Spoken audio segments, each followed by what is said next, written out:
Salut à tous, c'est Matt, on se retrouve aujourd'hui pour notre vidéo du jour, pas mal de choses à dire. Niveau news, il y a des trucs tous les jours à dire, c'est assez incroyable. On ira voir les alts, bien sûr, Bitcoin, et quelques alts que vous m'avez demandé avec certaines qui sont quand même assez intéressantes, donc on verra ça tout à l'heure. On commence avec, vous le savez, les ETF qui amènent énormément de liquidités dans le marché. Hier, on avait passé 1 milliard d'inflows, donc d'argent qui rentre juste via les ETF Bitcoin. Aujourd'hui, on est quand même sur un beau chiffre aussi. On est à 600 millions. Donc ça continue, ça continue. On achète, on achète. Ça pousse vraiment Bitcoin vers le haut. Donc c'est une très bonne chose. La question, c'est jusqu'à quand? C'est ça le problème.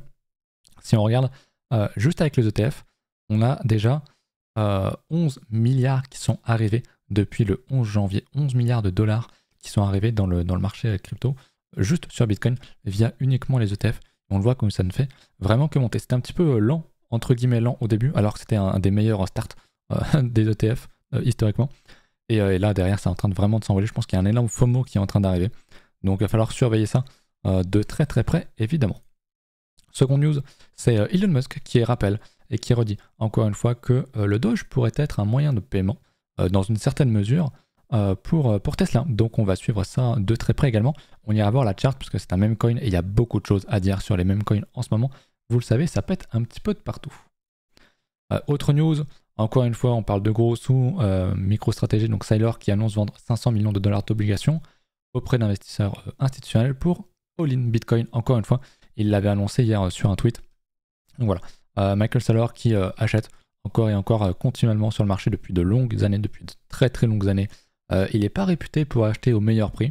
D'ailleurs, je pense que là, il doit avoir un prix moyen autour des 70 000. Je crois que j'avais vu ça passer quelque part. Donc, c'est pas le meilleur trader, mais il achète petit à petit. Il achète, et vraiment des millions et des milliards. Donc, bien joué. Mais bon, il est aussi réputé pour pas savoir vendre. Donc, je ne serais pas étonné qu'il va à nouveau être dans le rouge à un certain moment donné. Dans les prochaines années, dans le bear market, il n'aura jamais vendu. Il l'a dit, il ne vendra jamais. Donc, pour moi, c'est un peu la grosse erreur du bonhomme. C'est que, ok, certes, il sait acheter, il sait vendre des obligations, il sait faire plein de choses, mais concrètement, il ne sait pas prendre ses profits. Et il avait déclaré il n'y a pas longtemps, je crois, c'était hier aussi, que le jeu, il voit ça comme un jeu, c'était d'obtenir le plus de Bitcoin possible. Il voit ça comme l'or, là-dessus je suis assez d'accord, comme un or potentiel numérique, et que quand tous les États en voudront un max, et lui il sera déjà bien positionné, et j'imagine de toute façon qu'il ne le vendra de toute façon même pas. Bref, qu'importe, on a une news qui m'a fait assez rire, et qui est aussi assez annonciateur d'un top de marché. Enfin, c'est ce genre de truc qui commence à te faire penser, qui commence à te montrer que il y a quand même beaucoup de gens qui arrivent récemment dans le marché. Je le vois aussi avec mes stats YouTube. On a donc une communauté du même coin DogWeFat, que vous connaissez peut-être si vous êtes des anciens, si vous êtes nouveau, peut-être pas. Mais en gros, c'est un chien, rien d'extraordinaire avec un chapeau. Ça suffit pour l'écosystème crypto concrètement. Ils ont levé 650 000 $ pour pouvoir apparaître pendant une semaine sur la sphère à Las Vegas. Vous savez, c'est cette fameuse sphère qui est, je crois, maintenant le plus grand panneau publicitaire au monde. Donc là, c'est un montage parce que c'est pas encore le cas, mais ça va arriver prochainement. Donc j'imagine qu'on reverra des images IRL du DogWeFat sur la sphère. C'est complètement n'importe quoi. Vraiment, on atteint des sommets de débilité dans le marché. C'est juste génial. Moi, j'adore ça. Autre point aussi qui me fait penser à un top potentiel de marché, c'est qu'il y a pas mal de médias qui se ramènent. On se souvient il y a quelques jours BFM TV qui disait que le jour du halving, Bitcoin serait divisé par 2 en termes de prix, alors que évidemment c'est absolument pas ça. Ils ont corrigé le lendemain, mais qu'importe. On a TPMP qui a parlé pendant une demi-heure de crypto. Alors je vous laisserai aller voir le thread, etc. si jamais ça vous intéresse. Je sais pas trop ce qu'ils racontent, à mon avis ils ont dû dire pas mal de conneries aussi. Mais voilà, c'est toujours pareil. Les gens, les médias se ramènent toujours quand on fait un ATH, quand on ne fait que monter. C'est génial, c'est la future de la monnaie, c'est super. Par contre, quand on tombe, ça finance le terrorisme et c'est un scam, concrètement.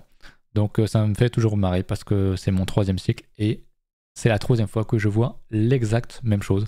Vraiment les mêmes intérêts, des mêmes personnes, au même moment. Ils font les mêmes erreurs encore et encore et encore.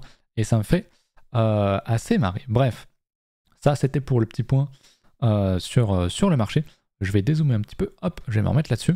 Je voulais quand même vous montrer quelque chose qui m'interpelle aussi, qui va avec mon idée, que on est quand même sur un mouvement qui est quand même bien enclenché en termes de marché.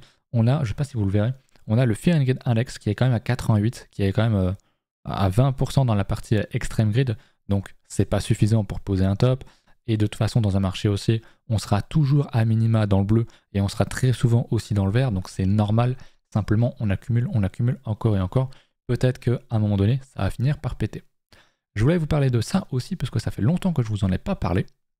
C'est le fameux Altcoin Season Index. En gros, quand on est en dessous, c'est Bitcoin qui domine énormément. Et quand on est au-dessus, ce sont les alts. C'est le tour des alts. Je sais pas si je peux avoir plus d'historique, ouais, tout simplement. On peut voir, hein, ici, c'était le top des alts, enfin la grosse montée sur les alts. Et on voit qu'on n'est même pas encore allé rechercher des niveaux de débilité dans les 90-98, notamment au niveau de cet indice. On est à 75, on est bien redescendu, donc il y a encore un très très gros potentiel pour les alts. C'est surtout ça que je veux vous dire. Donc il n'y a pas de souci là-dessus. Je pense que c'était quand même assez intéressant de refaire le point rapidement. On va faire le point maintenant sur Bitcoin, on ira voir les alts juste après. Donc Bitcoin par rapport à hier, j'ai pas grand chose d'autre à ajouter. En tout cas en hebdo, en daily, etc. Je vais pas me répéter tous les jours. On voit que hier c'était une belle journée. On avait un beau doji, une belle candle avec une grosse mèche qui a été laissée. Et on invalide tout ça à la hausse, donc c'est super. Pour moi, c'est un biais, enfin ça confirme le biais haussier, même si j'ai déjà dit, le marché est quand même extrêmement leveragé, on le verra tout à l'heure. Donc forcément, ça me fait peur, mais en même temps, sans phase d'euphorie continuelle, t'enchaînes pas de plus haut, donc c'est assez compliqué à gérer. C'est pour ça que dans un marché haussier, on va plutôt essayer de chercher des extrêmes, mais à la baisse pour re-rentrer dans le marché et suivre la tendance, et non pas parier contre la tendance. Ça, c'est un conseil extrêmement judicieux que je vous donne là. Ça paraît facile, ça paraît évident, et pourtant personne ne le fait. Enfin, les débutants ne le font pas et se font ramasser, rétamer par le marché bien souvent parce qu'ils cherchent à toper, à vendre, et plutôt que de chercher à acheter quand le marché nous donne un gros dip. D'ailleurs, il y avait un même en 2017, c'était le fameux BTFD, Buy the fucking dip. C'était très drôle parce qu'à chaque dip, vraiment, on faisait moins 15, moins 20, moins 30%, boum, derrière on repart tout aussi vite. C'était pareil d'ailleurs en 2021 et ça sera pareil en 2024, 2025 à mon avis. Bref, on a fait un nouveau ATH, un nouvel ATH dans la nuit, je crois, il était 4-5 heures du mat. Donc rien de folichon, encore une fois, ça nous montre qu'on enchaîne, on fait des petits plus hauts sur des petites mèches, mais on n'arrive pas à passer. Donc pour moi, c'est soit signe vraiment d'extinction, on a beaucoup moins de force et on va devoir plonger, il n'y a plus personne pour pousser le marché à la hausse, ou alors on liquide les derniers shorters, et puis ensuite on va pouvoir liquider tous les gens qui sont en longue si on fait quelque chose comme ça. Moi, c'est pas quelque chose que j'exclus. Je ne dis pas que ça va arriver, encore une fois. Je pense que c'est pas impossible, mais j'irai pas short, j'irai pas être en stable parce que ça fait 6 mois, même bien plus que les gens attendent ça. Et ils sont pas dans le marché pendant que nous, on a fait x10. Donc, on l'attend. Par contre, si on fait ça, c'est ce que je vous disais tout à l'heure, comment on rentre dans le marché? C'est ça l'idée. C'est pas essayer d'en sortir dans une tendance haussière, mais essayer de rentrer dedans si jamais on va faire un dump. Donc, on verra ça si ça arrive. Mais c'est pas du tout obligatoire que ça arrive d'ailleurs. La deuxième option, je vous disais, soit on est en train d'essouffler un petit peu le mouvement, soit quand on a ce genre de choses, quand on monte gentiment, comme ça, un petit peu par escalier, c'est en fait qu'on accumule et qu'on se prépare un énorme squeeze par la hausse en continuant la tendance. Ça c'est vu déjà plusieurs fois, surtout dans une tendance extrêmement forte. Donc je ne serais pas étonné non plus qu'on aille péter, qu'on aille chercher des niveaux beaucoup plus hauts, les 75 000 ou quoi.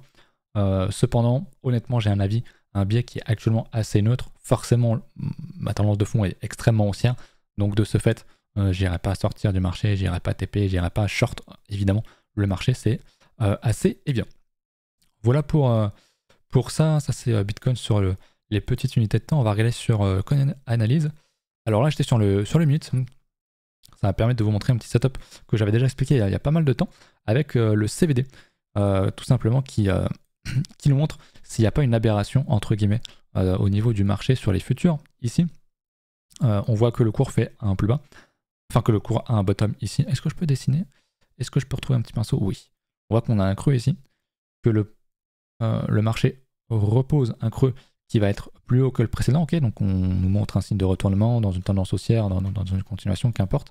Alors que sur le CVD, on voit que ici, on fait un plus bas. Ok, là où on avait un creux sur le marché, on refait un nouveau creux mais beaucoup plus bas. Donc ça montre qu'il y a une très grosse pression à la vente sur le marché en order market. Sauf que le prix ne le fait pas. Ne fait pas de plus bas. Ça veut dire que c'est absorbé par des grosses mains qui sont en limite et qui rachètent tout ça. Parce que le CVD, c'est concrètement, ce sont des ordres market. Donc pour moi là-dessus, on voit très clairement des gens qui rentrent à l'achat pendant que la majeure partie des singes vont shorter au market, tout simplement. Et c'est un setup tout con qui marche très bien. Si jamais vous voulez vous y essayer, n'hésitez pas à passer par mon lien BingX qui est en description. Vous avez 30 balles d'offert, je crois, avec jusqu'à 5000 $ de bonus si jamais vous faites du volume, etc., etc. Je vous laisse regarder ça également. On passe maintenant au niveau des alts. On ira voir Ether juste après, mais je voulais quand même vous parler de Solana qui est quand même proche de faire un ATH. Ok, je vous rappelle, Bitcoin est sur son ATH, Ether est sur le chemin, Solana est sur le chemin. Les autres petites capitalisations sont encore là, donc c'est encore très intéressant de rentrer là-dedans. À mon sens, on est vraiment très très loin d'un top de marché en termes d'investissement, en termes de cyclicité. Les alts, c'est vraiment ce qu'il faut à mon avis. Évidemment, plutôt les plus petites. Forcément, ça comporte plus de risques. Investir ici sur Solana, pour moi, ça n'a pas de sens. C'est vraiment trop tard. C'est les gens qui connaissent rien, qui vont faire peut-être x2 là-dessus, il n'y a aucun souci, mais qui achètent juste un truc parce que ça monte et qui sont en train de FOMO. Alors que ils pourraient juste acheter des structures exactement comme ce que je vous ai montré lors de la dernière vidéo, lors des 2 dernières vidéos. Je crois qu'on avait parlé du layer AI aussi il y a quelques temps. J'en partageais aussi beaucoup dans l'école, d'ailleurs n'hésitez pas à regarder en description. C'est sur Discord, c'est gratuitement, c'est la partie gratuite. Il y a encore les calls dans le channel annonce. Il suffit de passer par mon lien BingX et d'ouvrir un ticket sur le Discord et vous y aurez accès gratuitement. Bref, le Solana est extrêmement puissant. On l'avait vu en daily pendant 3 jours, qu'on avait cassé une très belle résistance. On casse, on reteste en faisant un TD9 et boum. Derrière, on explose. Donc honnêtement, très beau setup. On aurait pu faire, si tu n'avais pas pris de profit là-dessus, un bon quasiment 5 de R. Donc c'est absolument énorme comme performance. Il est extrêmement volatile. Il est dans une tendance qui est extrêmement forte. Donc il y en a plein d'autres des comme ça. D'ailleurs, je crois que sur la paire Sol face à Ethereum, justement, je crois qu'il reprend quand même pas mal de puissance. Il n'y a pas Sol face à Ether. Pourquoi est-ce qu'il me le met comme ça? Est-ce que ça va marcher ça? Sol face à Ether? Je suis pas sûr. Ok, bon, c'est pas le bon graphique, tant pis. On ira voir ça une autre fois, mais j'avais vu un graphique sur internet qui était, enfin sur Twitter qui était passé et qui montrait que c'était intéressant, que le sol reprenait pas mal de force à Ether. Ether qui est toujours, on va pas se mentir, dans une très bonne forme, qui a touché du coup son fameux niveau de Fibo. Et je me remets en linéaire, donc son 78.6, il n'a pas fait d'ATH, Bitcoin est sur un ATH, donc il y a encore un gros potentiel sur Ether aussi. Je vous rappelle que mes niveaux d'extension, je vais me remettre en log pour le coup, tournent autour des 10 000 $. Je pense que le 10 000 $ sera quand même une très grosse, là où j'ai mon curseur, une très grosse résistance. Et ensuite, les 14 000 pour moi, c'est une target qui est totalement possible sur Ether à atteindre dans ce cycle, tout simplement. Voilà pour ça. Au niveau des alts que je voulais absolument voir avec vous, il y avait donc bien sûr le WIF qu'on a vu tout à l'heure là sur la sphère, qui est extrêmement puissant. Si on le regarde en H4, on voit qu'on avait une belle structure ici aussi. Une belle résistance qui a cassé. Bon, malheureusement, on n'a pas fait de retest ou quoi. Mais si t'achetais la cassure, voilà, tu prenais un 27%, c'est absolument énorme. Pareil, tendance haussière en H4, on voit qu'on a un TD9 qui est un signal très agressif. Il y a un document là-dessus aussi dans l'école, ou même dans le Discord en public. Si jamais ça vous intéresse, que j'aime beaucoup. On va pas prendre à contrarian, comme on est dans une tendance haussière, on va pas short le 9 ici, mais comme on est dans une tendance de fond qui est haussière, on va plutôt prendre le 9 à l'achat ici, et pas un signal agressif de vente. Bref, très intéressant. Le WIF, je me demande s'il n'y a pas plus d'historique, mais je ne crois pas. Alors j'ai le Wi-Fi, mais c'est pas ça. Non, il n'y aura pas là-dessus dans tous les cas. J'ai quand même regardé ailleurs, mais je crois que de toute façon c'est un truc qui est très récent. Le Wi-Fi, si je mets USDT, qu'importe. Non, il n'y aura pas. Ok, très bien. Donc c'est un même coin qui est, je crois, déjà à top 50 en termes de market cap. Donc c'est quand même déjà quelque chose.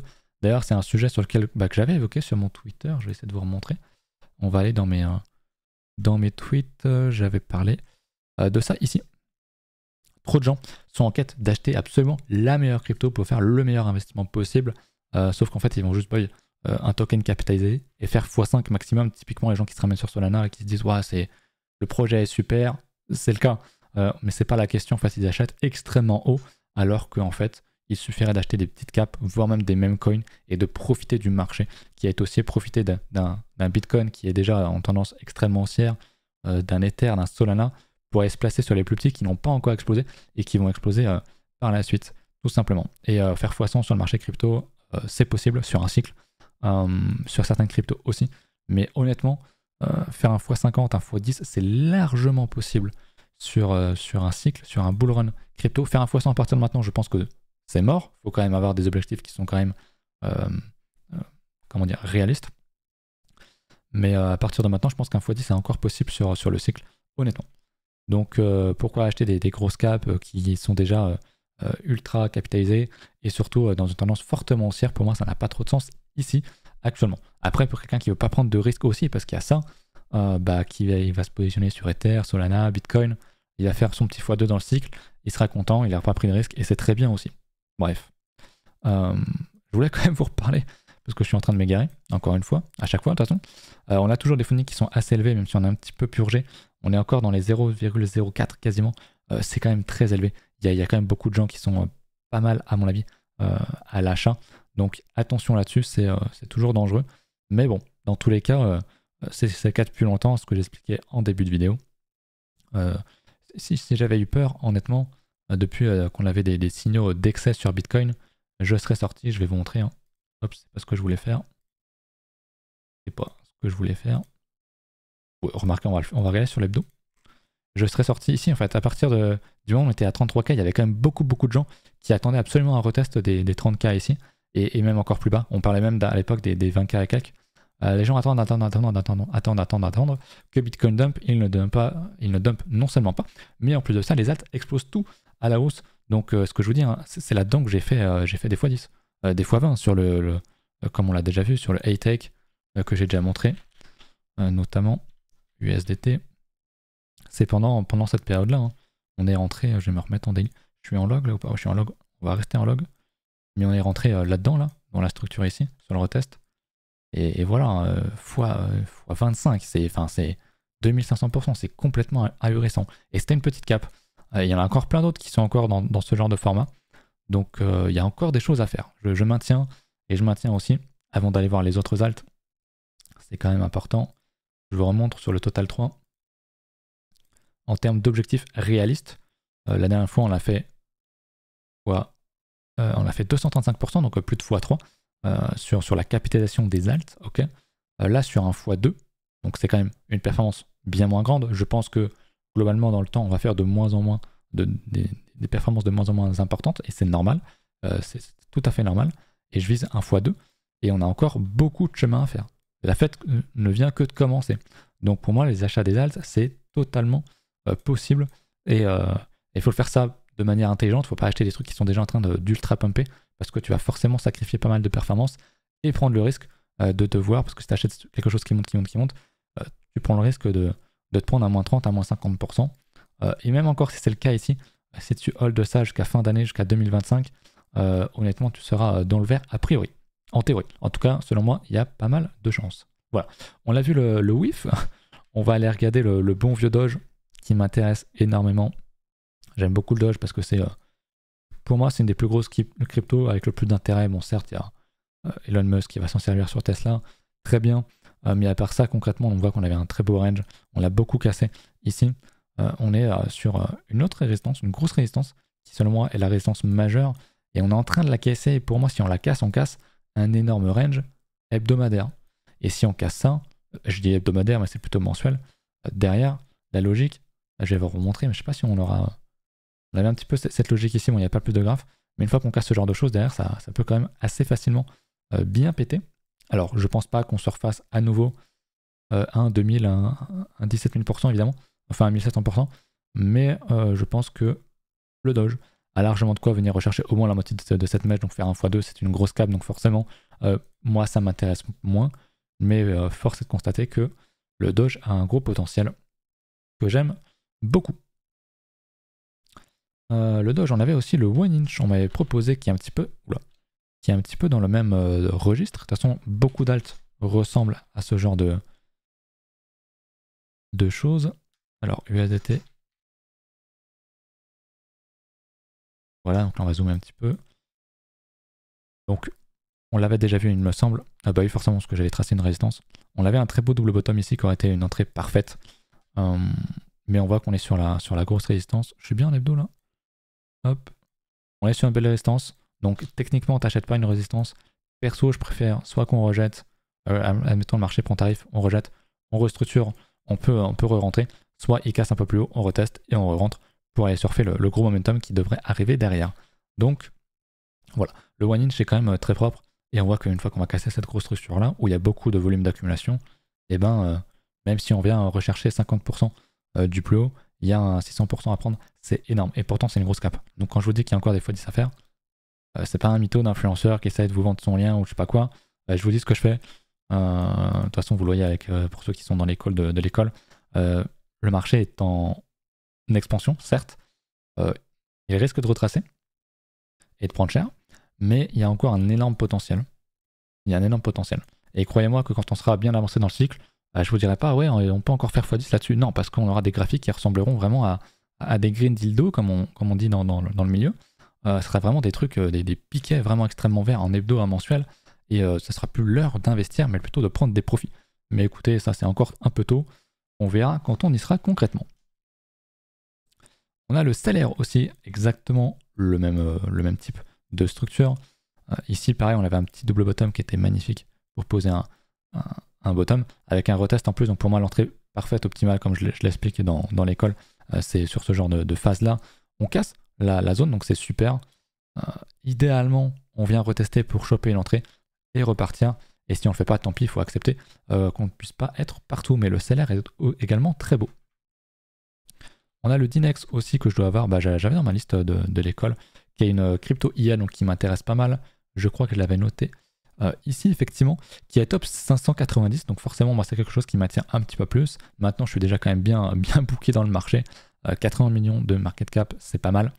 Top 600. Donc il y a un gros potentiel. Techniquement, le Dinex, pour moi, c'est quelque chose qui peut faire assez facilement. Enfin, assez facilement. C'est compliqué de le dire, mais qui a le potentiel de faire un x10. Forcément, plus tu vas sur des petites caps, plus le risque est important. Ok, le risque est totalement en relation avec la performance, je tiens à le rappeler, c'est super important, notamment pour les débutants. Mais c'est quelque chose de très important. Et il est d'ailleurs disponible sur BingX, si jamais ils sont intéressés, donc n'hésitez pas à passer par mon lien. Je crois que ma phrase n'était pas très français, mais vous m'avez compris. Qu'est-ce qu'on a? On a déjà un coin qui est très récent, donc ça déjà c'est pour moi un bonus. Et on voit ici un range. On pourrait potentiellement faire un double bottom. Ok, vous vous souvenez des double bottoms qu'on a fait sur les autres structures, typiquement sur le A-Tech, etc. Je pense qu'on pourrait faire quelque chose comme ça d'ici 2025 et avoir, alors je sais pas si on ira chercher les 5 $, hein, je sais pas, j'ai tracé ça au hasard, mais je pense qu'il y a moyen de faire un petit x5, un x10 là-dessus. En tout cas, il en a un, le potentiel parce que c'est une petite cap, et deux, il est dans la narrative qui hype le plus sur ce cycle, à savoir l'intelligence artificielle. Et donc pour ça, pour moi, c'est vraiment un argument de taille. Donc le Dinex, très intéressant aussi à holder. En plus, il est sur un petit moins 20%. Donc faut pas hésiter à rentrer sur ce genre de dump quand vous êtes vraiment intéressé par une alt dans un marché aussi, je précise. Le holo, pareil, on voit que son gros range a été cassé. Alors il a fait un petit retest, vous voyez sur la mèche là. Sur cette grosse mèche là, on l'a fait quand même sur cette bougie là. On a fait quand même un moins 37% d'amplitude, c'est quand même pas mal, c'était une bonne rentrée. Et là, je pense qu'on va commencer la grosse expansion, mais bon, c'est quand même trop tard pour rentrer selon moi. Je vais supprimer ça.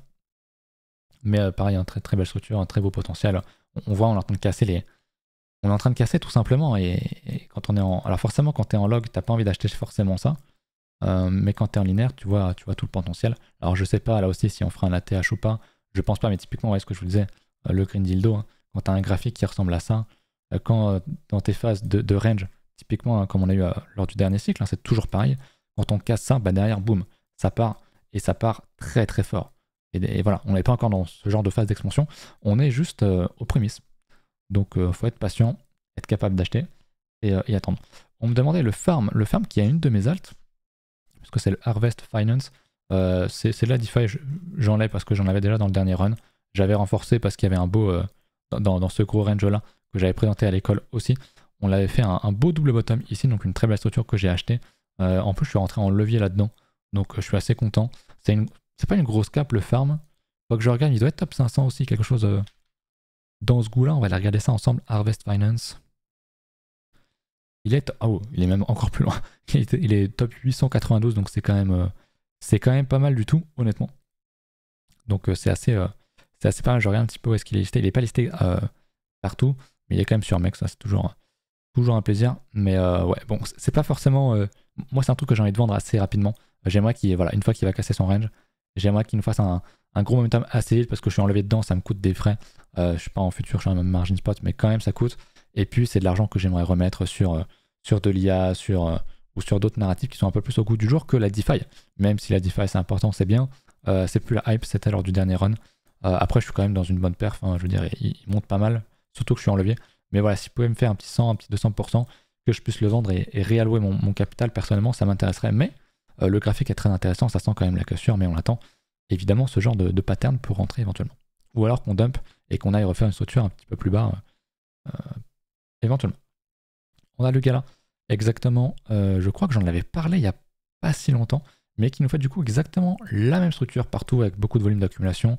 Bon, évidemment, rentrer sur un plus 200-300%, même si on la dump, c'est toujours compliqué, mais on l'a cassé la structure et on est sur une phase de retest. Donc pour moi, rentrer ici pour quelqu'un qui veut absolument du gala, c'est oui. On est sur un bon retest. Donc pourquoi pas. Maintenant, bien sûr, le petit double bottom était ici. On avait un gros dump ici, on avait un moins 45% dans le range. Et on était plutôt dans le bas de range, hein, si on regarde en linéaire. On était quand même dans le bas de range. Donc là, il y avait sans doute de très bons achats à prendre, de retest. C'est vrai que tu achètes après un gros mouvement comme ça, c'est toujours un petit peu dommage. Mais techniquement, voilà, comme je disais tout à l'heure sur le Total 3, même si on va pas refaire un ATH ou quoi, si on s'arrête à 50% à peu près, on fait encore un 500%. C'est une très bonne perf. 500% c'est x6. Hein. Pour rappel, c'est pas mal. c'est vraiment pas mal. Donc voilà pour ça. Écoutez, on a fait un gros brief aujourd'hui encore.